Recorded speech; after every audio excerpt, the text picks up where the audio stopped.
Oke, saya pakai OBS ya. Oke, saya akan share screen.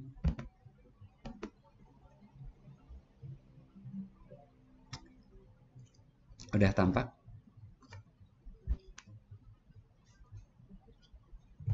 Apakah layar sudah tampak? Terus kalau suara saya putus, ada yang info ya. Biasanya sih lancar, tapi siapa tahu. Oke, kita akan membahas materi dari bab 17, yaitu tentang transformasi wavelet. Mungkin di diktat judulnya transformasi wavelet continue ya. Lalu nanti kita lanjutkan dengan konsep rangka.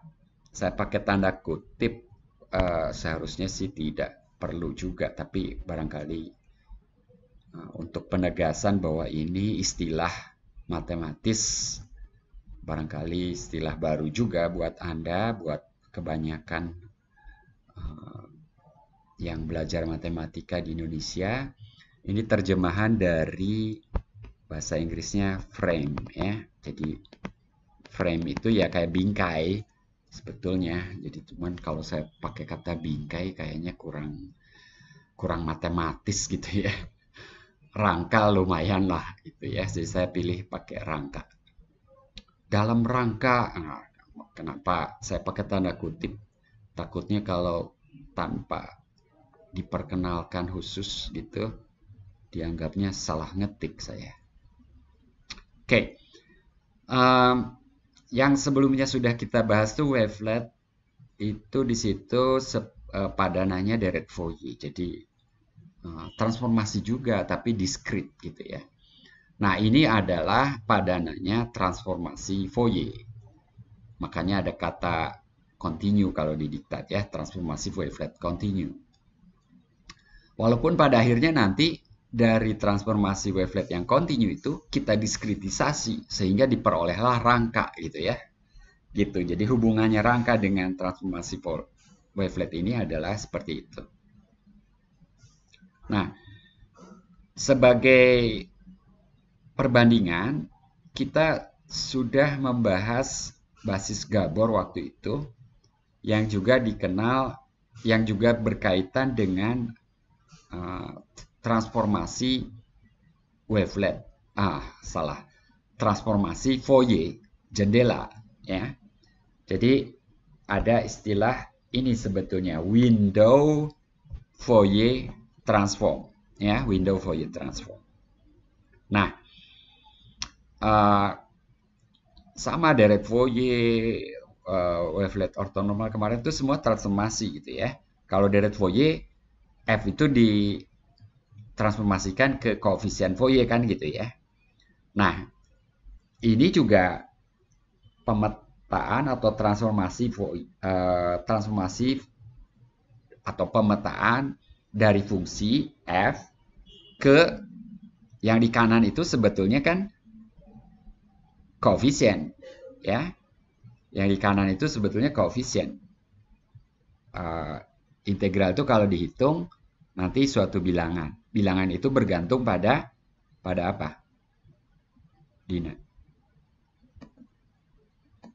Pada dua bilangan n dan m gitu ya. Jadi sebetulnya yang di kanan itu ini ya bisa dianggap CMN gitu ya. Jadi F dipetakan ke bilangan yang bergantung pada M dan N. Nah, ini transformasi Fourier jendela. Jendelanya itu si G itu gitu ya. Jadi bayangkan G ini ditranslasi berarti dia jendela yang bergeser gitu ya. Waktu itu mungkin pembahasan kita singkat, jadi saya jelaskan lagi di sini. Jadi bayangkan G seperti ini. Ketika N-nya 0, ini G. integral itu kalau dihitung, maka kita seperti menghitung koefisien Fourier dari f ya pada interval 0,1 gitu kan. Nah, ketika kemudian G-nya digeser sejauh 1 ke kanan, maka kita seperti menghitung deret Fourier pada interval 1, 2 gitu ya, dan seterusnya. Ke kanan juga ke kiri gitu ya gesernya. Nah, ini dikenal dengan window Fourier transform atau transformasi Fourier, jendela. Jadi si G ini sebagai jendelanya. Nah, dalam versi continue, transformasi ini bisa kita pelajari juga sebetulnya. Ya, kita tidak melakukannya, tapi ini bisa kita pelajari. Mungkin notasinya G aja ya. G dari F. Nah, di sini ada dua variabel. Ada C dan ada tau gitu ya. Gitu.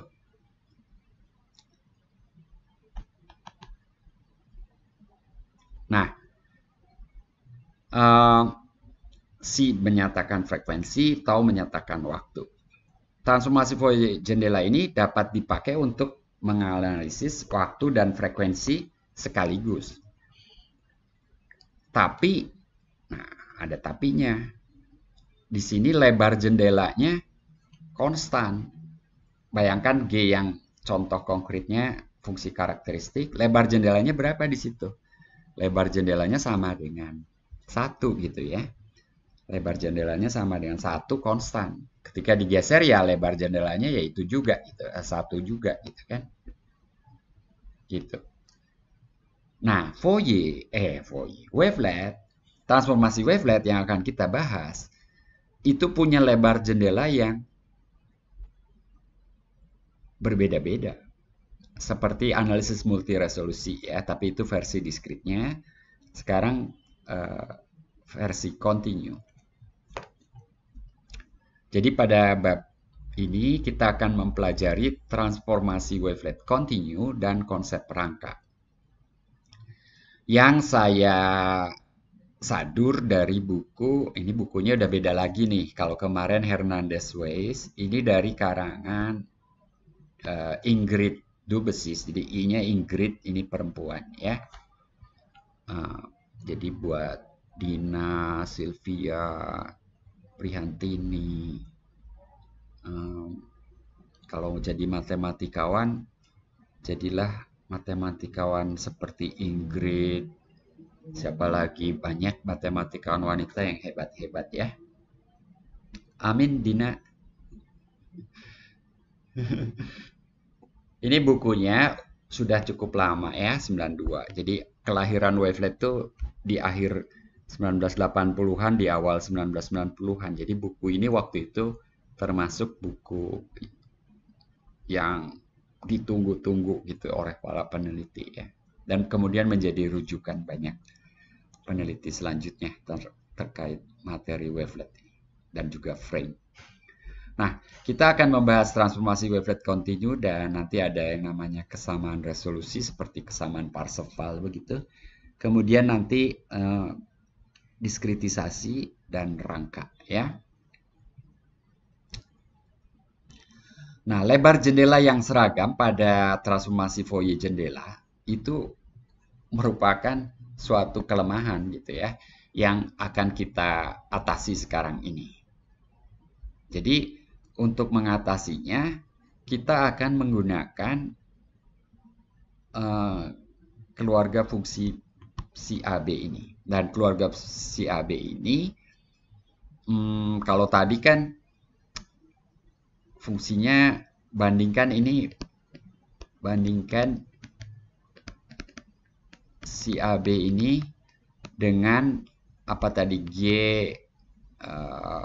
X min tau E pangkat 2 pi I M C ya.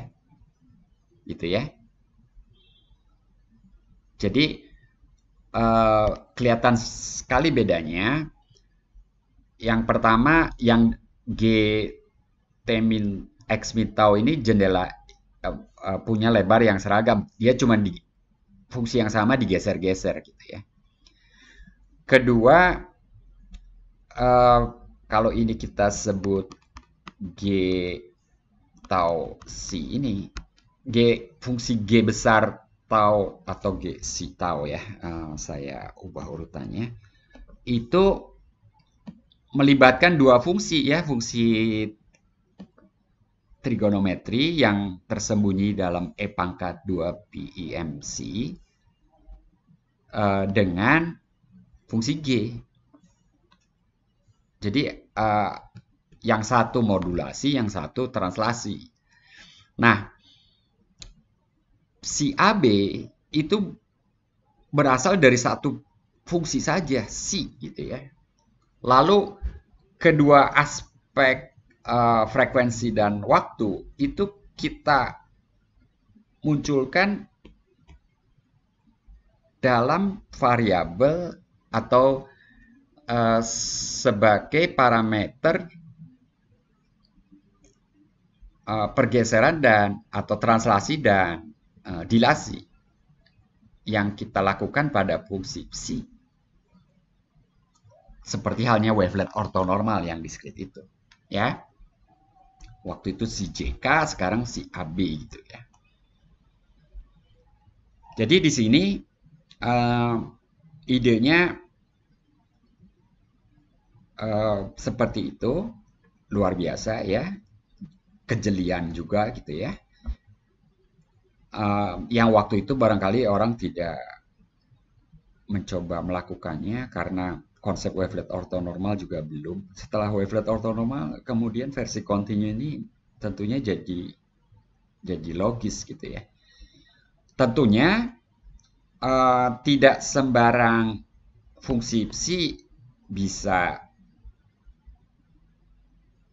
memberikan hasil yang diharapkan gitu ya. Tapi untuk sementara ya kita definisikan pemetaan ini ya, yang apa sih intinya kalau kita punya pemetaan? Apa setelah belajar 16 bab itu, Sylvia? Apa intinya kalau kita punya pemetaan? Kita ingin apa? Yang pertama apa? Sylvia udah masuk?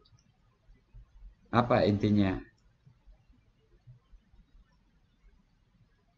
Lu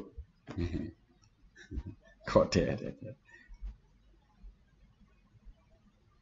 Bukan itu. Sejak awal saya udah ngasih pesan. Kalau kita punya pemetaan, pemetaan itu berguna kalau apa, Andi?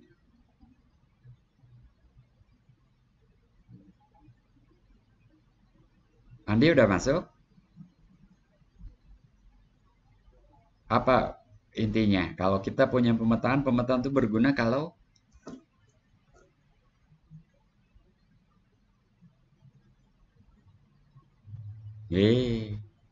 udah kuliah ini 16 bab, masa nggak nempel? Renhat?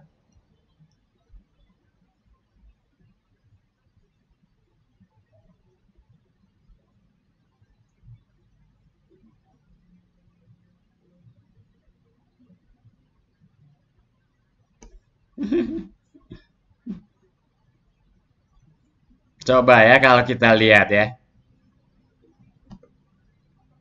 Aduh, mengecewakan nih. Deret Fourier. Kita punya F, kita petakan jadi Cn. Terus apa?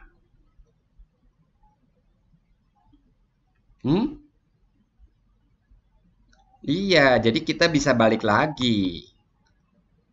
Kita transformasi Fourier. Kita punya F, kita petakan F topi. Kita bisa balik lagi. Ada teorema inversi Fourier. Ini baliknya ada uraian deret Fourier gitu ya. Deret Fourier-nya itu untuk balik lagi, gitu kan? Jadi percuma kita punya pemetaan lalu nggak bisa balik lagi. Tersesat namanya. Ya saya bisa bikin pemetaan apa saja kalau gitu. Terus terus Anda nulis paper gitu tentang pemetaan itu. Buat apa gitu ya. Saya bisa ngirim roket ke Mars tapi nggak bisa balik lagi ya percuma juga. Ya kalau roket fisiknya nggak balik lagi mungkin ya dibuang juga sih bukan itu analoginya. Bukan itu analoginya. Sorry. Saya tarik kembali analogi. Ya, di sini decoding dan encoding dan decoding itu intinya dalam kuliah ini. Decoding dan encoding. Teorema sampling Shannon itu kan proses decoding dan encoding. Encoding dulu, encoding dan decoding gitu ya. Oke, Andi? Sylvia? Ya, besok-besok bangun tidur saya tanya harus bisa jawab lagi ya. Nah, tentunya tadi nggak bisa sembarangan sih bisa memenuhi kebutuhan itu. Sekarang transformasi wavelet nih. F bisa dikirim nih. Ya, sebutlah itu transformasi Fourier-nya. Baliknya lagi gimana gitu ya. Makanya nanti ada kesamaan resolusi, ada apa macam-macam. Oke, sebelum kita membahas lebih lanjut ke sana, nanti ada versi diskrit.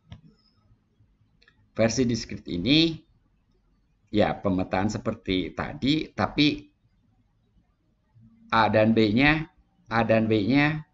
maaf, A dan B-nya di sini dipilih tertentu saja, gitu. A dan B-nya tertentu.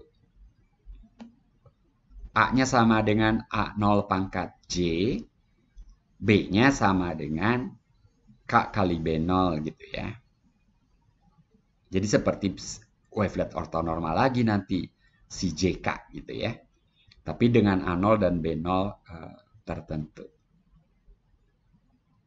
Nah, salah satu kelebihan transformasi wavelet nantinya adalah bahwa keluarga fungsi psi AB itu punya jendela yang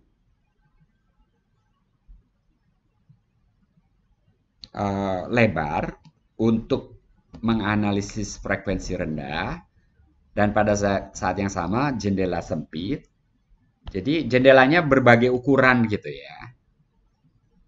Untuk yang jendela sempit itu untuk menganalisis frekuensi tinggi.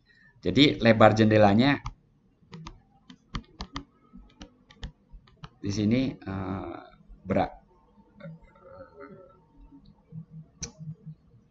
apa istilahnya? Bukan beragam, saya mau menulis beragam atau menyebut beragam. Merupakan variabel gitu ya di sini. Di sini ada berbagai muncul gitu ya dalam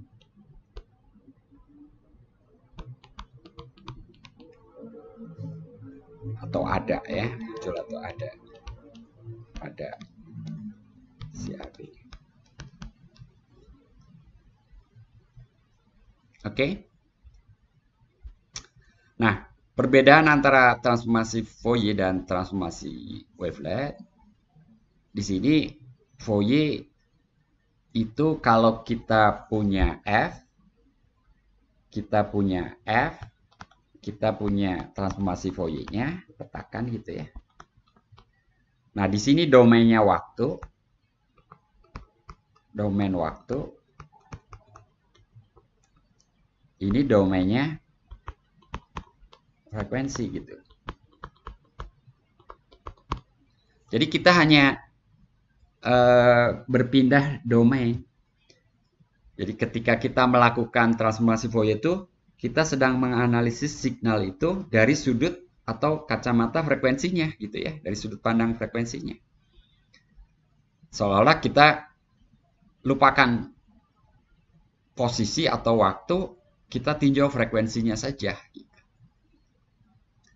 Ketika kita menganalisis signal dan kita tertarik dengan frekuensi, ya kita dapatkan informasi yang kita inginkan. Tapi ketika misalnya kita dapatkan informasi, oke, dalam signal ini ada frekuensi-frekuensi tinggi. Lalu saya tanya, terjadinya di mana? Nggak tahu gitu ya. Terjadinya apakah di sini? Nggak tahu gitu ya. Tapi kita bisa menyatakan ada yang frekuensinya 1000 ke atas gitu ya. Koefisien terkait itu positif, bukan positif, tidak nol gitu ya. Dan cukup besar barangkali, dominan cukup signifikan lah, sehingga kita bilang ada gitu ya. Tapi di mana terjadinya persisnya nggak tahu gitu ya. Gitu, jelas ya. Nah, transformasi wavelet itu karena ada variabel A dan B atau parameter A dan B, maka A itu terkait dengan frekuensi. Sementara B terkait dengan waktu tadi atau posisi. Jadi pertanyaan seperti tadi, apakah ada yang frekuensinya tinggi, tingginya misalkan di atas 20.000 gitu ya? Ada. Di mana terjadinya? Di sini gitu ya. Nah, begitu. Ya. Jadi ini suatu lompatan. Kok nggak kepikiran? Ya, begitulah memang gitu ya. Matematika tuh berkembang sejalan dengan berjalannya waktu dan juga perkembangan bidang yang lain, kebutuhan yang lain, problem yang ada gitu ya, dan seterusnya. Ada pertanyaan sampai di sini?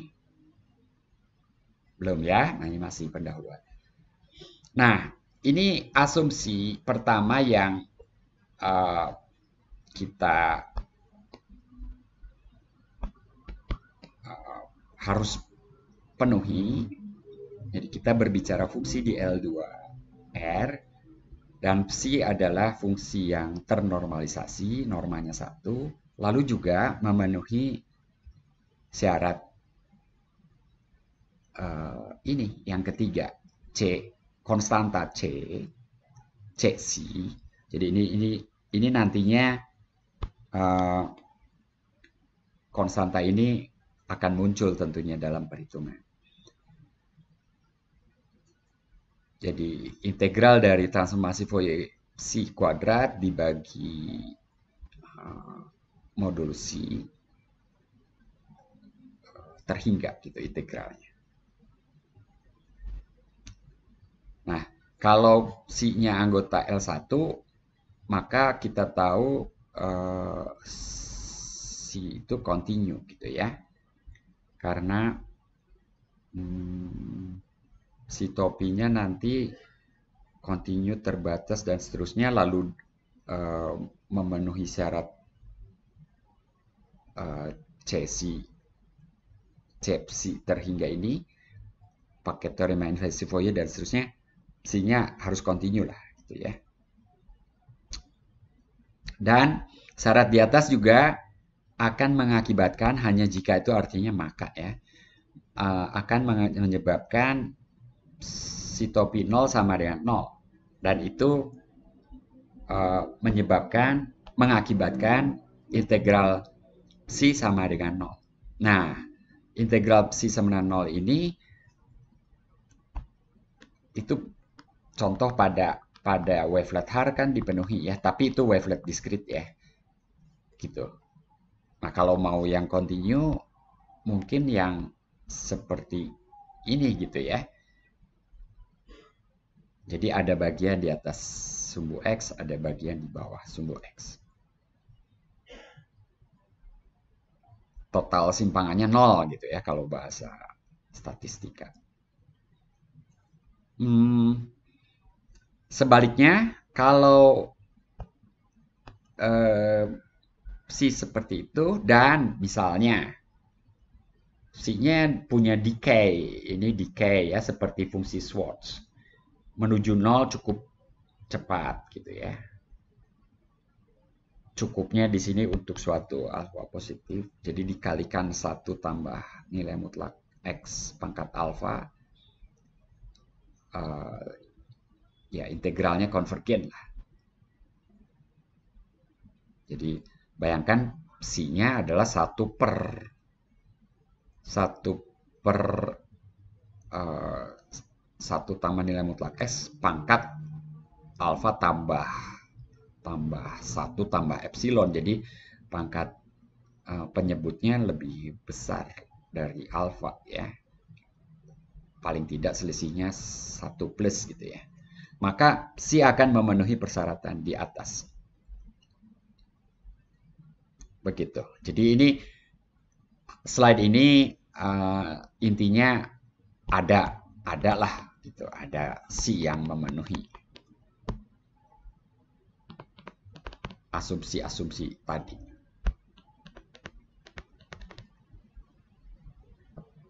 Ya, jadi bukan himpunan kosong, maksudnya gitu aja. Gak usah khawatir dengan bukti kalimat-kalimat ini. Ini cuma pernyataan-pernyataan yang singkat katanya kita bukan sedang berbicara himpunan kosong gitu ya. Karena dulu ada paper ya, saya tidak membaca papernya, tapi ini cerita dari Pak Edi Suwono. Ada paper dari matematikawan lain lah gitu ya. Biasa dalam paper kan ada teorema. Teorema biasa selalu diawali dengan hipotesis. Hipotesis itu ya berupa asumsi-asumsi seperti ini. Jika bla bla bla bla bla bla bla bla maka bla bla. Nah, penelitian Pak Edi Suwono yang pertama mungkin ya, seingat saya demikian. Itu membuktikan ulang atau meneliti kembali paper orang itu, dan hasil Pak Edi adalah bahwa asumsi-asumsi tadi tidak ada yang tidak bisa dipenuhi gitu oleh fungsi apapun gitu ya. Jadi artinya teorema itu void gitu ya. Teoremanya himpunan kosong itu. Ya bener aja. Jika P salah kan Q apapun bener kan. Anda bisa nulis tuh paper tuh ya dengan asumsi macam-macam. Nggak usah dicek. Anda simpulkan sembarangan aja. Bukti trivial gitu ya menurut logika. Jika P salah maka Q betul. Tapi kan himpunan kosong. Oke, kembali ke laptop. Untuk kemudahan notasi, kita tuliskan transformasi wavelet dari F seperti ini ya. Jadi transformasinya kita tulis atau kita namai dengan W. W F itu adalah fungsi 2 variabel sekarang. F-nya sendiri fungsi 1 peubah, WF-nya fungsi 2 peubah. Yang nilainya sama dengan di AB itu sama dengan ini ada faktor ya, ini seperti seperakar pi gitu ya kalau A-nya 9 pi, tapi ini A-nya bukan pi, bukan A-nya itu cenderung di sini 2 ya, cenderung 2. Jadi 1 per akar 2 gitu ya. Bayangkan itu. Tapi A bisa bilangan positif. Atau bahkan bisa pada akhirnya mungkin A bilangan positif yang masuk akal ya di sini ya. Tapi secara umum bisa negatif sehingga kita taruh nilai mutlak di situ. Yang penting tidak 0 tentunya. Jadi A tidak 0. Kalau gitu WF AB tidak terdefinisi pada seluruh R2, iya. Tapi karena kita berbicara integral dan lain-lain, cukup terdefinisi hampir di mana-mana gitu ya.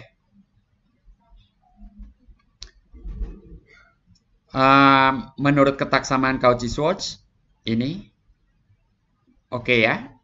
Kalau F-nya tentu saja ini F-nya di L2 juga. Jadi psi-nya juga di L2, F-nya di L2 ya, Cauchy-Schwarz berlaku. Bentar. Oh ya. Adanya faktor ini ikut ke oke. Saya harus jelaskan itu. Mengapa ada faktor itu ya? Mungkin di sini tepat untuk melihat kenapa ada faktor nilai mutlak A pangkat min setengah. Jadi ketika pakai Cauchy-Schwarz nanti ini kan lebih kecil daripada nilai mutlak ya. Lebih kecil daripada norma F kali norma si AB kan gitu ya. Nah, sekarang kalau kita hitung norma si AB, itu kan kuadratin aja dulu ya. Kuadratkan. Ini kan integral dari si AB. Kok nulisnya? Oh iya betul ya. Si ABX kuadrat. Jadi A dan B di sini kita tetapkan untuk setiap A dan B gitu ya. Ini dx pada R gitu ya. Nah, dikuadratkan maka ini jadi 1 per nilai mutlak A. Lalu integralnya tinggal si X min B per A. Ini kuadrat dx.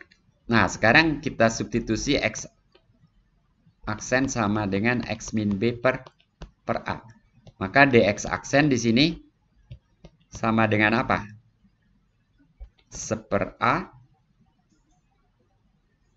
dx, ya kan? 1/A dx. Nah, kalau A-nya positif, nilai mutlak A sama dengan A. Kalau A-nya negatif, tentu nilai mutlak A sama dengan min A. Saya akan asumsikan tanpa mengurangi keumuman, asumsikan A positif. Kalau A negatif, batas integralnya tuh dari min ta hingga sampai ta hingga akan terbalik. Jadi ta hingga sampai min ta hingga, dan itu akan dibalik lagi oleh tanda negatif itu, gitu ya, Renhat ya. Jadi tanpa mengurangi keumumannya jelas ya, saya asumsikan A positif aja. Kalau yang negatif ya cuman muter-muter batas integral dan tanda balik lagi gitu ya. Gitu. Nah, integral di atas akan menjadi apa?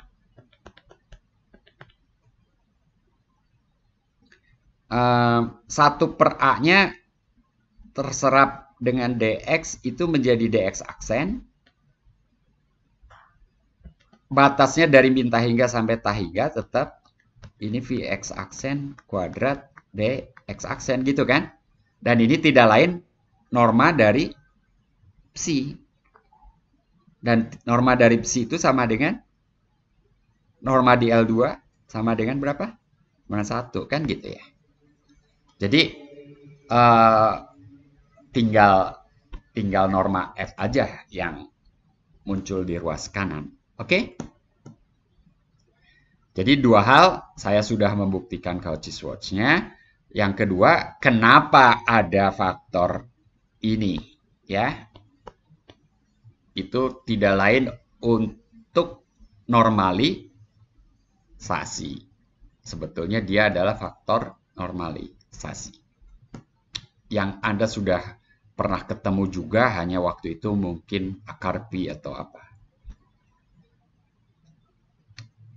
Nah, lalu ini yang saya katakan tadi. Ya, ada transformasi itu. Pertanyaan pertama yang harus Anda ajukan apa, Andi? Ini Andi belum tidur, jadi bukan bangun tidur. Harus bisa langsung jawab lagi. Apalagi gitu ya. Bangun tidur aja harus bisa jawab. Jadi udah, ini sih udah jelas.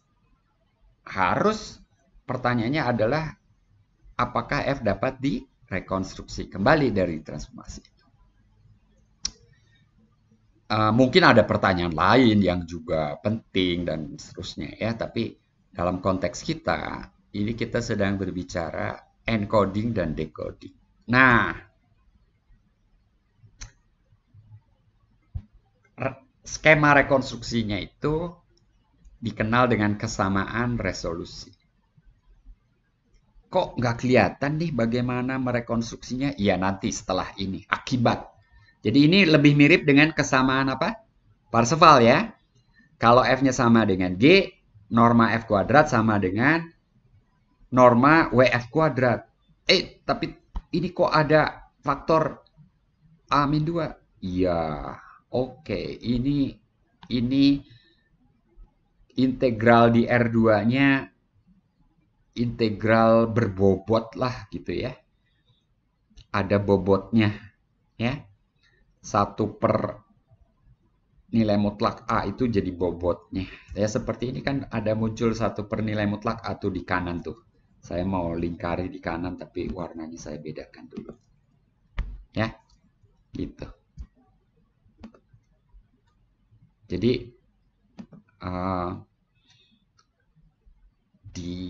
dan wajar itu muncul lah ya. Ya kalau waktu transformasi Fourier juga kan ada 1/akar pi ya. Nah sekarang akarnya hilang karena di sini integralnya lipat 2. 1/akar pi kali 1/akar pi kira-kira gitu. Sekarang 1/A kali 1/A. Oh iya, C-nya juga muncul di sini. Cepsi yang tadi. Ya. Cepsinya yang ini. Oke. Kita akan lihat buktinya. Bukti. Untuk F dan G anggota L2 kita mempunyai, kita cemplungkan tiba-tiba ini nih. Ini ada langkah yang dilewati tentunya. Transformasi Fourier-nya kita munculkan, maaf. Kita lihat rumusnya ini kan. Tapi si F-nya itu kita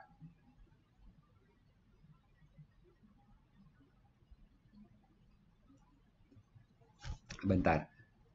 F-nya kita nyatakan sebagai integral, ini transformasi invert sampai mana ya?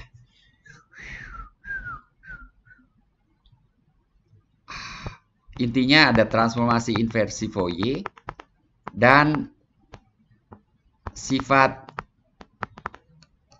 transformasi Fourier terkait translasi dan dilasi. Ada kan ya?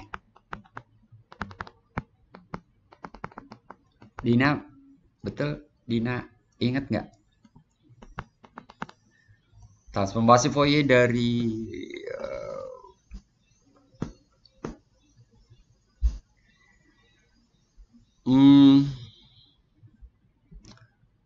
ya saya nggak harus menjelaskan lagi lah ya. Itu yang pasti munculnya integral lagi itu transformasi inversi Fourier. Tapi larinya kemana? Bentar.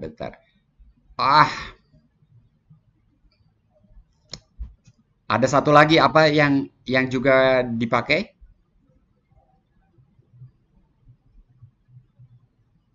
Konvolusi, ya. Masih ingat gak?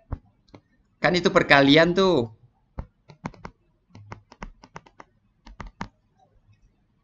F dengan psi gitu ya. Perkalian. Transformasi Fourier hasil kali. Transformasi Fourier dari konvolusi itu hasil kali gitu ya. Yang oke. Ini tuh kan konvolusi. Bentuk ini tuh konvolusi, saya lupa nyebut ya. Betul? Yusuf?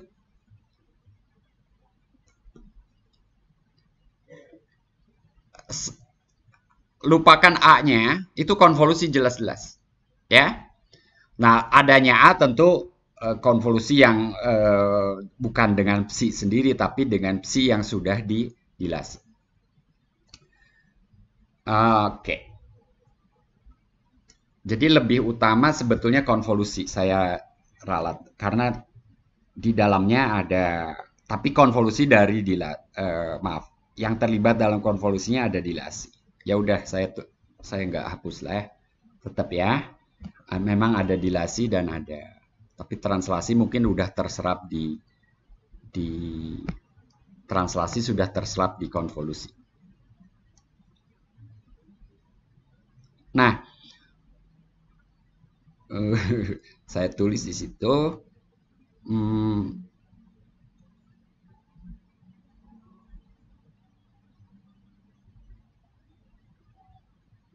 Ya, oke.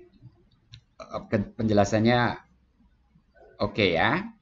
Jadi yang kedua ada konjugasi. Berdasarkan teorema Fubini dan kesamaan Plancherel, ini betul-betul kejelian yang luar biasa ya. Yang tadi itu kalau kita tuliskan sama dengan integral, saya mundur lagi satu aja.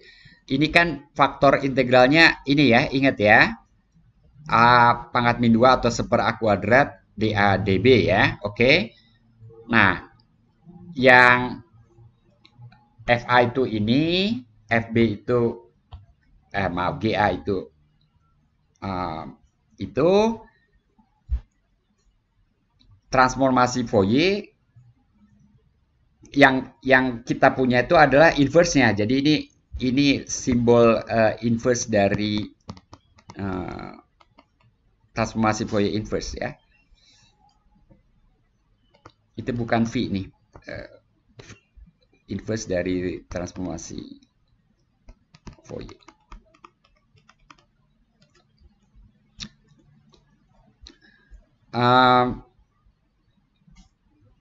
Plancherel balik lagi ke FA dan GA.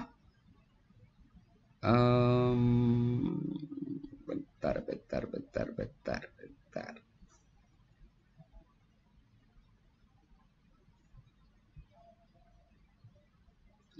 Ya. Perhatikan saya mengubah di sini dB, lalu ini jadi diintegralkan terhadap B dahulu, lalu Plancherel B itu hilang, sekarang variabelnya jadi C ya.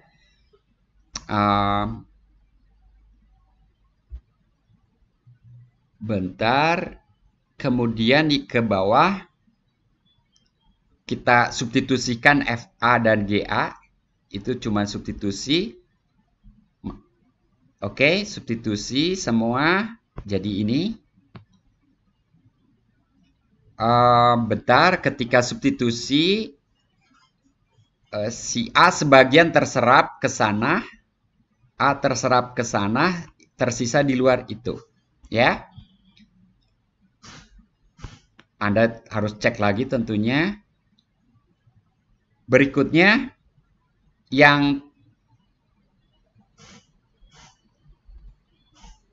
tidak mengandung, ini tukar, Fubininya di sini, ini Fubini di sini. Bertukar urutannya. A-nya duluan, C-nya belakangan. Oke, jadi ketika mengintegralkan terhadap A yang tidak mengandung A, keluar aja dulu.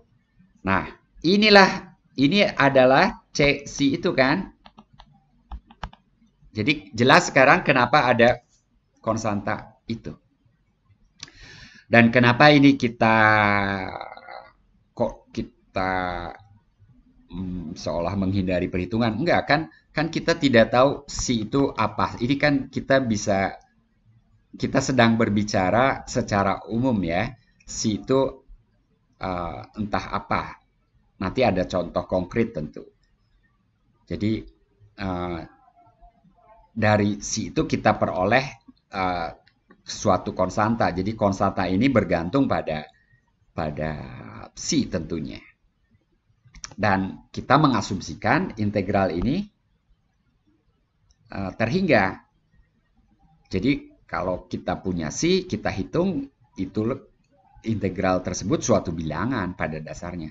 Bilangan itu tentunya bisa keluar dari integral, kita tarik, keluar. Sisanya adalah integral dari F topi kali G topi konjugat. Yang pakai Plancherel lagi, ada sama dengan hasil kali dalam dengan 1/2 pi itu jadi hasil kali dalam F dan G. Antara F dan G. Tentu Anda harus ngotret ulang dari langkah ke langkah seperti apa. Tapi untuk sementara, apakah saya bisa memastikan bahwa ini oke? Ahmad Zuhri?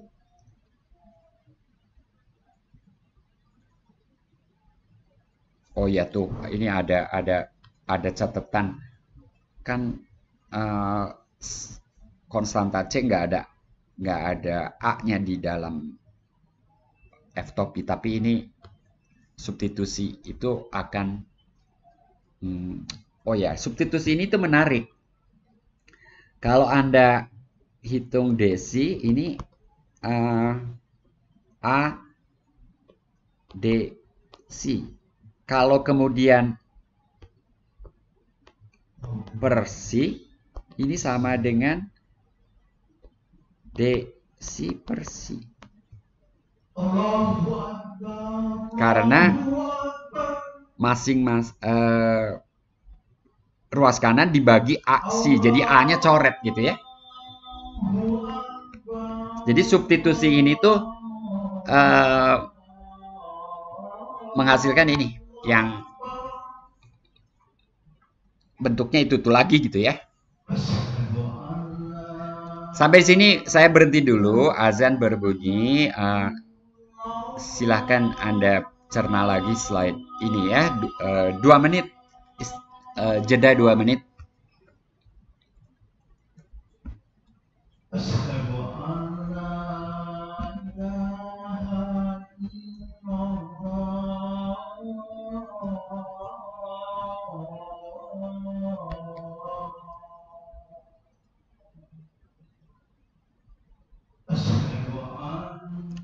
Oke.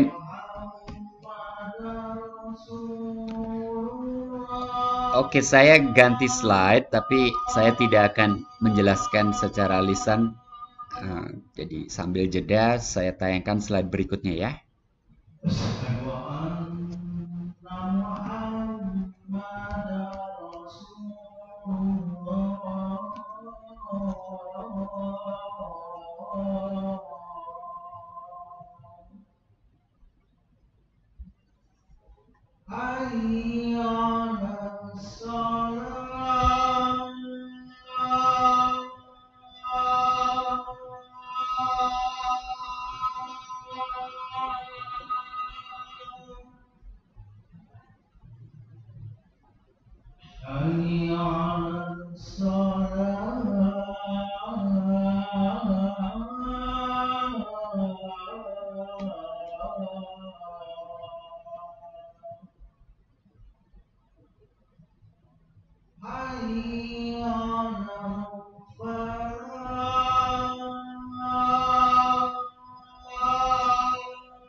Baik, saya lanjutkan. Jadi saya sudah menayangkan slide ini. Sebagai akibat dari resolusi di atas, kita dapat merekonstruksi F melalui rumus ini. Ups, maaf. Nah, dari mana itu rumusnya? Ada yang bisa melihat dari rumus ini? Sebelumnya tadi apa? Sebelumnya ini kesamaan resolusinya ya. WF, WG, oke. Jadi kesamaan resolusi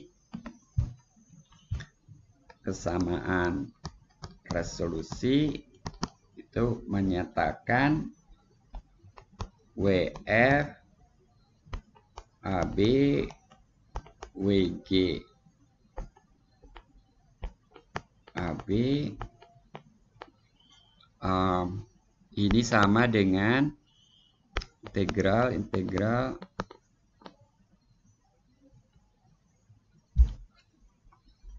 salah saya, duh. Oh my god, iya. Apa di ruas kiri, Reinhard?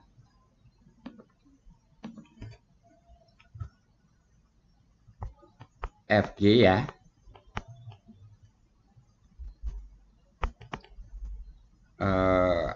CC WF AB WG AB A2 DA DB gitu ya. Yang ini konjugat ya. Oke. Nah, dari mana ini yang rekonstruksi ini? Ini ada kata-kata secara lemah. Apa artinya secara lemah? Secara lemah itu jadi F sama dengan F1 sama dengan F2 secara lemah. Itu berarti F1G sama dengan F2G untuk setiap G gitu. Oke?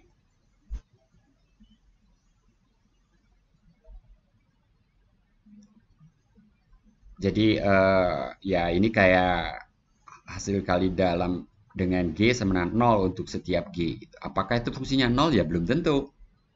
Tapi kita katakan fungsi itu sama dengan 0 secara lemah gitu ya. Nah, udah jelas kan sekarang kalau kita periksa hasil kali dalamnya dengan G, maka ruas kiri hasil kali dalam F dengan G, ruas kanan hasil kali dalam antara bentuk itu yang ada di ruas kanan dihitung hasil kali dalam dengan G, berarti integralnya jadi integral lipat 3. Nah, integral ketiga yang ada dalam integral lipat 3 itu G ketika ketemu dengan ini itu akan menjadi WG kan, gitu ya. Oke ya. Ya, dengan konstanta ini di depannya. Itu yang akan jadi WG. Maaf, rasanya iya. Cepsinya kita bawa ke kiri ya.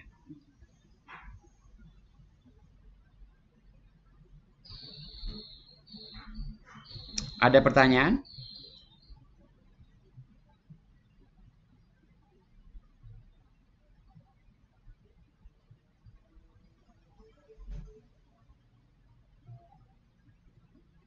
Oke, kalau tidak saya anggap udah jelas ya buat kalian ya.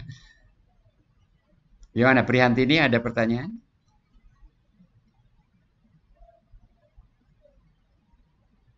Oke. Nah, sebagai kasus khusus dari kesamaan resolusi, kita juga punya ini seperti Parsevalnya ya. Oke, jadi F-nya sama dengan G. Dalam perkataan lain di sini, W memetakan ruang L2 secara isometrik ke, nah, ini yang saya katakan tadi. Oh ya, tadi saya nggak mengikut sertakan C si pangkat min 1 atau 1 per C si-nya. Tapi dengan jadi ini ukurannya gitu ya. Jadi L2 juga, tapi ukurannya itu ukuran berbobot gitu ya. Jadi measure ya, ukurannya di sini diboboti, ukuran berbobot gitu ya, weighted ya, di R2 ya.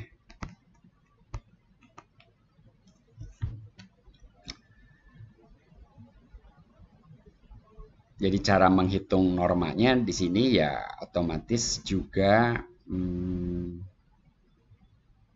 itu dan ada konstanta itu di konstantanya sih bisa ke depan. Nah, dengan demikian normanya juga ini gitu ya.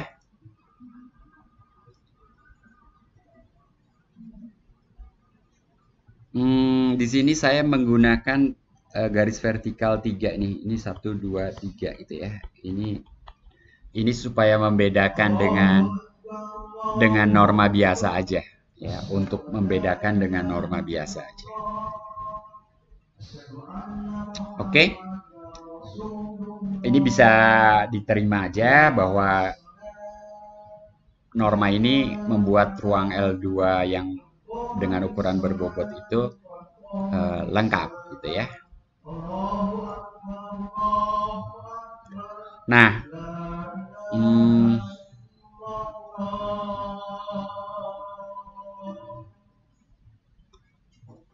ada fakta lainnya yang perlu dicatat di sini. Kalau kita tinjau range, jadi kan kita punya L2, lalu di sini ruang baru kita L2R dengan ukuran itu. Saya tulis numpuk aja di situ ya. Nah, sekarang kalau ini dipetakan, apakah pada gitu ya? Ini apa? Pada atau tidak? Onto atau tidak? Jawabannya tidak ya. Di sini ruang bagian sejati tertutup. Ya, jadi hanya. Jadi ini jawabannya tidak.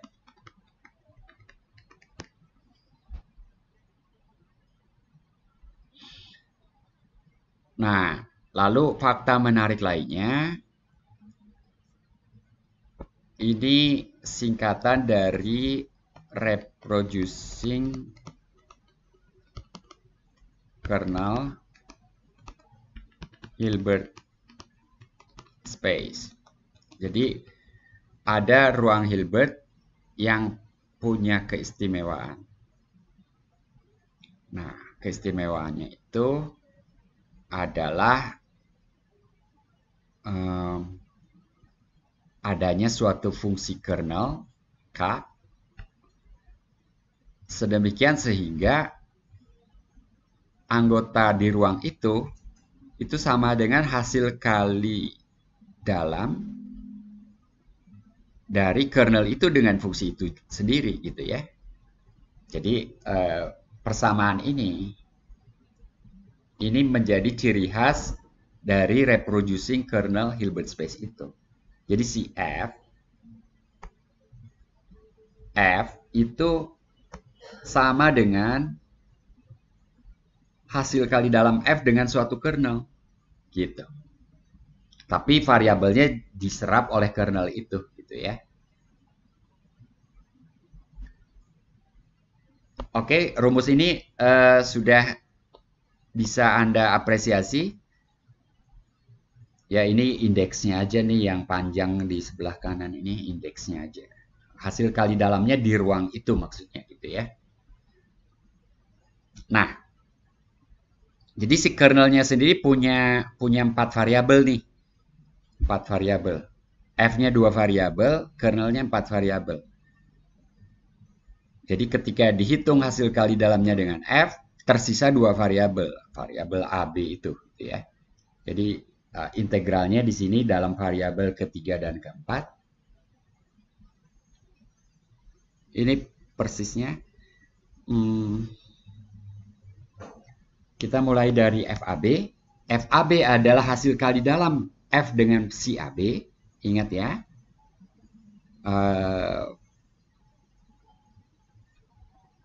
Peta dari fungsi F. Saya nyebut F, tapi ini ada F kecil dan F kapital. Peta dari fungsi F kecil adalah fungsi F kapital. Itu sama dengan hasil kali dalam F kecil dengan si wavelet ya, kita sebut wavelet lah si AB itu ya. Lalu pakai kesamaan resolusi kita dapatkan ini. Kesamaan resolusi yang sudah kita pakai untuk skema rekonstruksi ya, dari ini secara lemah itu ya, yang rekonstruksi, rumus rekonstruksi itu. Sederhanakan, di sini ada si AB ketemu si AB aksen gitu ya. Itu jadi W si AB, psi, sorry bukan saya nyebutnya si tapi psi ada P-nya ya, psi AB. Nah, kalau begitu kalau kita sebut ini K kita definisikan sama dengan konjugat dari W psi AB dengan variabel A aksen B aksen yang sebetulnya sama dengan hasil kali dalam psi AB dengan psi A aksen B aksen, maka integral tadi jadi itu sebetulnya. Dan ini adalah hasil kali dalam antara K dengan F gitu ya. Seperti itu. Jadi F-nya muncul lagi gitu ya. Gitu. Kalau dibalik, ngelihatnya dari kanan, kalau kita menghitung hasil kali dalam F dengan kernel, hasilnya F lagi gitu ya. Disitulah kata reproducing memberi info gitu ya kepada kita. Oke, ini wawasan, tidak perlu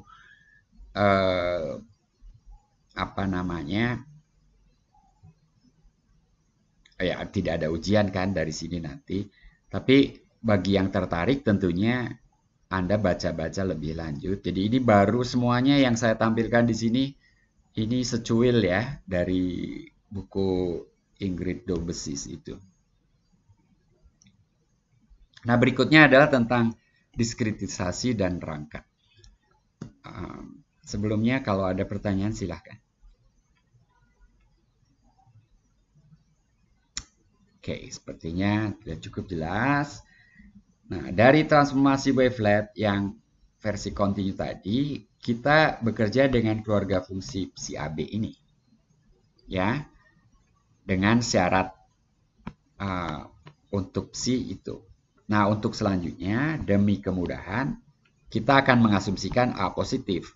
Tadi dalam perhitungan juga saya sudah mengasumsikan hal tersebut. Sehingga syarat yang harus dipenuhi oleh psi menjadi dua ini. Gitu ya. Jadi dipecah untuk dari 0 sampai tak hingga, dari min tak hingga sampai 0.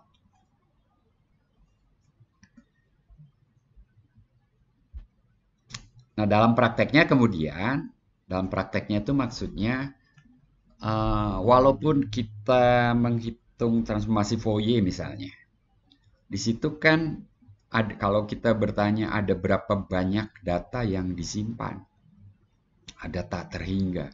Tak terhingganya termasuk tak terhitung pula gitu ya. Nah, kalau dalam prakteknya, artinya aplikasi konkret, elektronika atau yang lain, kan nggak mungkin itu dilakukan. Jadi bagaimanapun kita perlu diskritisasi. Teorema sampling Shannon memberi gambaran bahwa kita bisa loh mencuplik saja gitu ya. Tentu dengan hipotesis atau asumsi tertentu itu dilakukan. Demikian juga di sini. Kita dalam prakteknya itu A dan B kita pilih tertentu. Sebetulnya kan A dan B semua nilai, tapi mungkin begini ya lebih tepatnya. Kita pilih A0 dan B0 tertentu, lalu kita pilih nilai-nilai A yang sama dengan A0 pangkat min J dan B sama dengan itu. Nah, waktu membahas wavelet ortonormal A092, B091 ya. Maka kita dapatkan ini, coba lihat tuh. gitu ya. Nah, sekarang kita tidak tahu apakah A092, B091 akan memberi hasil yang kita harapkan. Hasil yang kita harapkan apa? Ya seperti halnya kemarin ini jadi wavelet ortonormal, menjadi basis ortonormal. Sekarang inginnya ya menjadi basis ortonormal juga. Tapi apakah itu kita dapatkan? Belum tentu. Karena kita berangkatnya dari titik tolak yang berbeda. Jadi belum tentu ini, sekarang ini belum tentu, merupakan basis ortonormal. Kemarin kan kita berangkat dari yang terakhir dari analisis multiresolusi, itu ada banyak syaratnya, ada A, B, C, D, E gitu ya. Kalau kita berangkat dari wavelet induk, ya ada teorema A, B, ada syarat 1, 2, 3, 4 gitu ya. Syarat perlu dan syarat cukup. Sekarang kita berangkat tiba-tiba dari fungsi psi yang tadi konstanta Cauchy-nya terhingga gitu ya. Apakah iya jadi wave basis ortonormal? Belum tentu. Sangat kecil kemungkinannya jadi basis ortonormal. Karena itu nanti kita punya konsep rangka. Apa itu rangka nanti kita lihat. Jadi A0 dan B0-nya sendiri kita tidak memilih yang bagus seperti ini gitu ya. Belum tentu ini yang akan memberikan rangka. Bahkan sesudah diperlemah jadi rangka pun belum tentu A092 dan B091. Mungkin B091 oke. Tapi A092 ini kan berkaitan dengan seberapa kerapnya titik-titik cuplikan kita. Ya, jadi bayangkan dengan pemilihan ini tuh jadi kayak titik-titik di R2 gitu ya.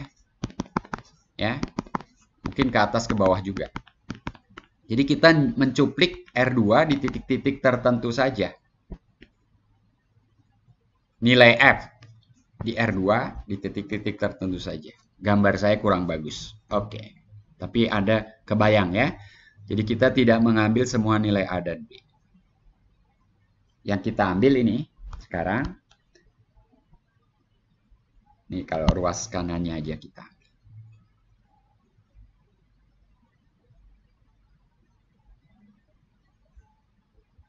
Nah, apakah kita dapat merekonstruksi F dari koefisien wavelet gitu ya, kalau kita sebut itu koefisien wavelet? Jawabannya tidak selalu. Ya. Karena secara umum tidak. Walaupun demikian dalam kasus tertentu kita bisa mendapatkan. Ya. Syaratnya ini.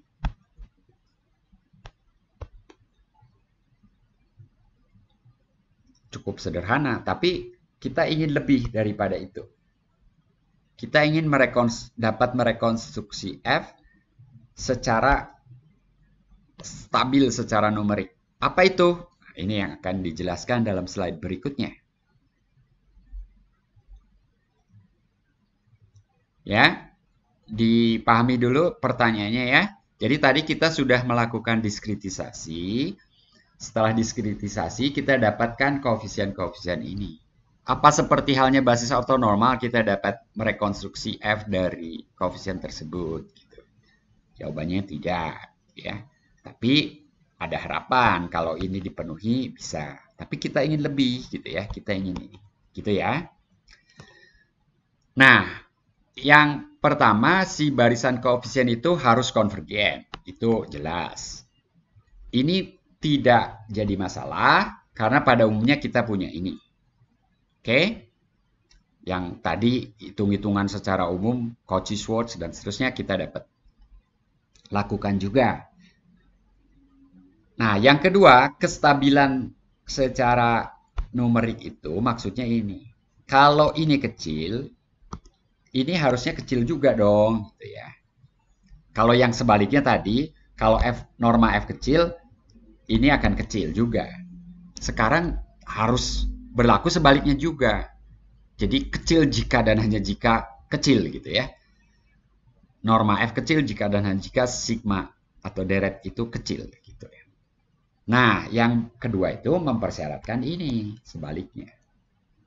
Jadi kalau gitu kita harus punya ini.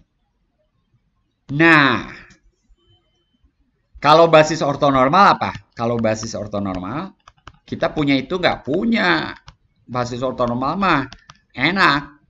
Kita punya ini kan. Ada konstantanya.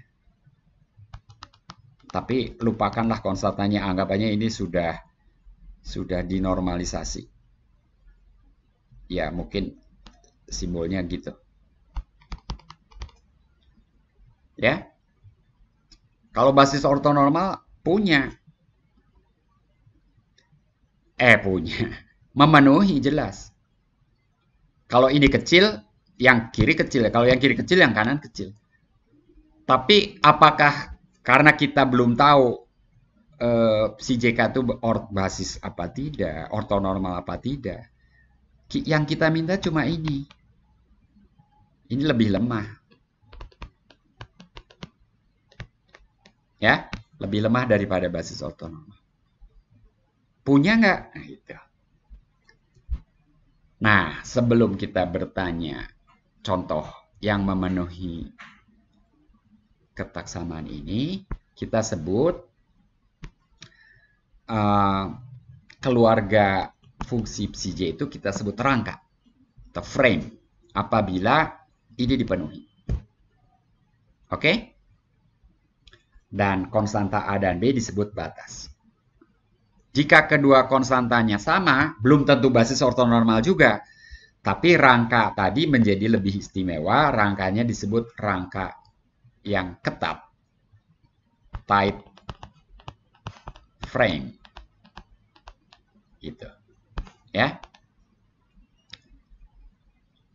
Nah, konsep ini sebetulnya udah ada cukup lama. Ini tapi waktu itu tidak dikaitkan dengan wavelet. Nah, sekarang setelah ada wavelet continue, lakukan diskritisasi, lalu kita bertanya, apakah diskritisasinya psi JK itu membentuk rangka yang ketat kalau bisa. Kalau enggak, ya rangka aja cukup. Tapi tadi si JK ya, si JK dan psi J ini pada dasarnya terbilang gitu ya. Pada dasarnya himpunan terbilang. Ya, indeksnya mau 1, mau 2, ya sama aja. Keluarga terbilang. Ya. Ada pertanyaan? Saya kira saya akan berhenti setelah slide ini. Selanjutnya nanti kita bahas 17.3 untuk pembahasan nilai A0 dan B0 yang bagaimana yang memberikan rangka gitu ya. Ini catatan terkait dengan definisi tadi. Dalam suatu rangka yang ketat kita punya ini. Ini sudah sangat mirip dengan basis ortonormal, hanya ada faktor A. Toh dalam deret Fourier juga ada faktor 1/2pi atau 2pi ya gitu ya. Jadi kita bisa dapat ini dan secara lemah kita bisa dapat itu. Oh ya, masih ada beberapa slide, maaf. Setelah ini saya akan memberi contoh rangka yang ketat ya. Sementara ini oke ya. Jadi kita bisa merekonstruksi dari rangka.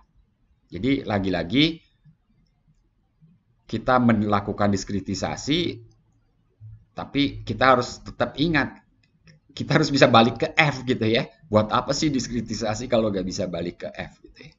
Cuman mau mempermudah tapi kesasar ya sama aja bohong. Kita harus bisa balik lagi dan ini ada skema balik lagi. Nah ini contoh tidak ada kaitannya dengan wavelet tapi yang merupakan rangka ketat sekalipun dengan A dan B91 ternyata juga bukan basis ortonormal nanti ya. Oke, mungkin saya bacakan. Kalau basis ortonormal maka dia rangka yang ketat dengan A dan B91. Tapi sebaliknya tidak selalu berlaku. Contoh di R2 kita ambil 3 vektor nih. 3 vektor itu 01 membentuk segitiga seperti itu ya. Bukan segitiga.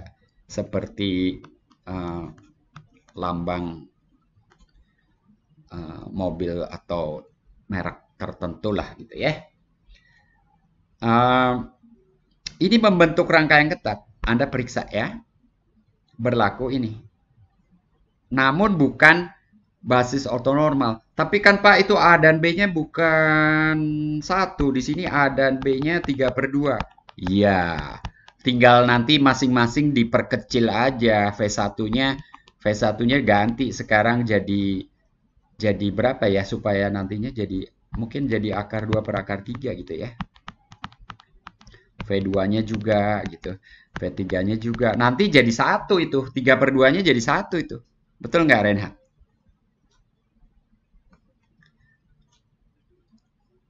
Kira-kira ya. Mungkin jadi dikuadratkan kan jadi muncul faktor 2/3 kan? Gitu.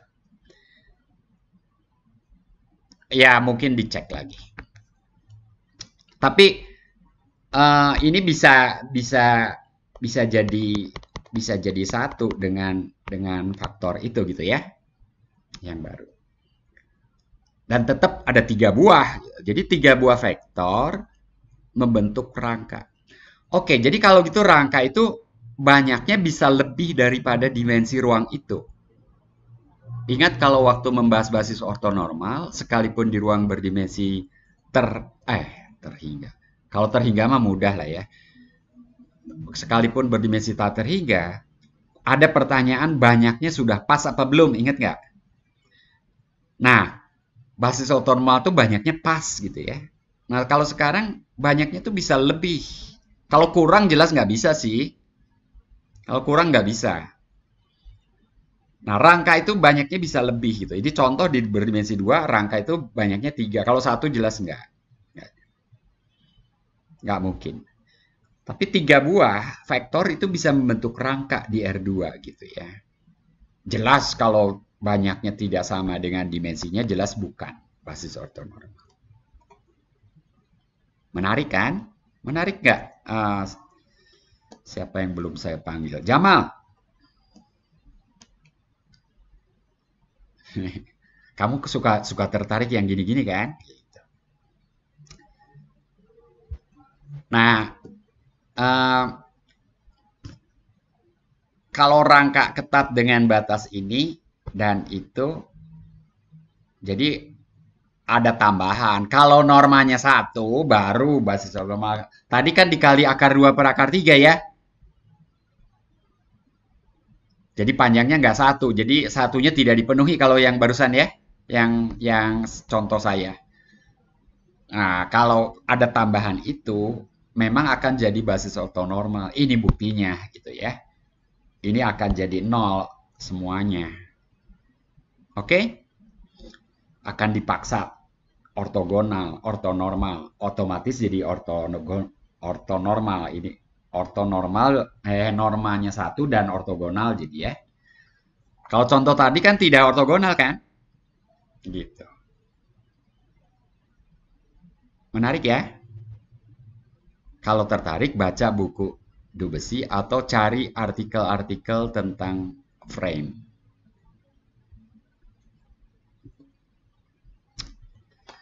Masih ada beberapa menit. Silahkan kalau ada pertanyaan. Hari Jumat kita lanjutkan dengan, sebetulnya saya berhenti dulu di sini dengan maksud apakah saya lanjutkan 17.3 atau loncat ke bab 18 ya, karena Jumat itu kuliah terakhir, jadi sebagai wawasan saya ingin memperkenalkan apa gitu ya. 17.3 mungkin baca sendiri aja gitu ya. Ini baca aja gitu ya. Itu intinya A0 itu harus dekat dengan 1. Jadi A0-nya itu 1,1 atau 1,01 bahkan kadang-kadang gitu. Artinya diskritisasinya tuh cukup kerap ya. Cukup kerap. sedemikian sehingga diperoleh rangka gitu ya. Kalau A0-nya terlalu besar, tidak diperoleh rangka. Itu ada di subbab 17.3. Saya kira saya putuskan ini mah dibaca aja sebagai wawasan ya. Nanti hari Jumat saya akan hanya merangkum rangkuman bab 18 karena tinggal 1 jam juga dan itu kuliah terakhir kita gitu ya. Jadi itu rencananya. Mudah-mudahan walaupun tidak ada ujian, kuliah ini memberi Anda pengetahuan, wawasan, dan bekal yang berguna buat kemagisteran Anda nanti gitu ya. Anda lulus S2 dari ITB, ditanya wavelet apa? Oh, tahu gitu ya. Sifatnya paling tidak Anda bisa cerita. Kesamaan resolusi, frame, apa gitu ya. Begitu?